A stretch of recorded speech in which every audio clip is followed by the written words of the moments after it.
Hey, Lance Morgan here, giving you the thought of the day while I catch my breath on my little morning ride here. And I want to remind you of the 3 ways to pay for college. First, there is paying cash or using your savings. Now, the biggest benefit of that is that maybe you started saving when your kids were born, and now you're going to pay $100,000 for your kids to go to college, but maybe you only had to save $50,000 of that because you earned some interest over all these years. But now, if you write that check, if you pay cash for college, the biggest expense is going to be what we call opportunity cost. Now, if you've never heard of opportunity cost before, I remember the first time I heard that, it was something that I had never really thought about. But if you pay cash for college, that money is no longer going to be earning interest. So you don't have to pay any interest on loans, but you're going to lose the interest that you could have earned by paying cash. That's what we call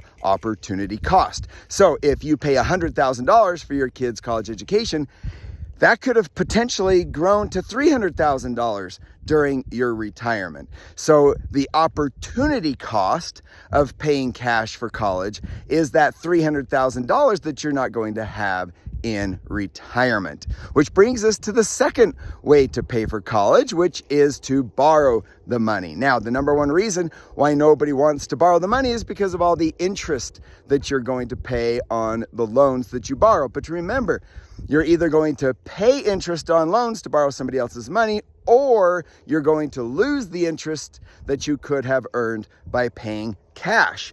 So not only that, if you are going to be paying interest to somebody else, then there is the opportunity cost of that interest that you're going to be paying to a bank or a financial institution to borrow that money. Because whatever interest you pay on those loans is not going to be earning interest for your retirement. Just like if you pay taxes on investments, that money is not going to be earning interest. That is a lost opportunity cost. That's an opportunity cost on the interest, but it's not even just the interest on the loans or the opportunity cost on the interest on the loans, because most loans have a payment. So now you have an opportunity cost on the payments. So if you're paying $1,000 a month on those loans, then that's $1,000 a month that is not going towards your retirement savings. So you have an opportunity cost on your payment as well. Now, believe it or not, if you borrow money at, let's say, 5%,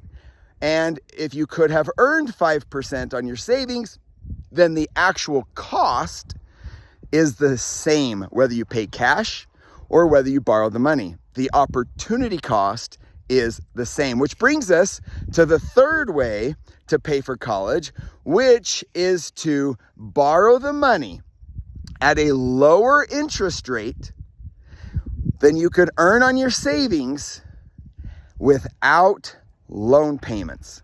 That's right, without loan payments. Now, in order for that to happen, you need what we call collateral. So if you buy a house, for example, your house is being used as collateral to secure your mortgage. If you buy a car, your car is being used as collateral to secure the car payment.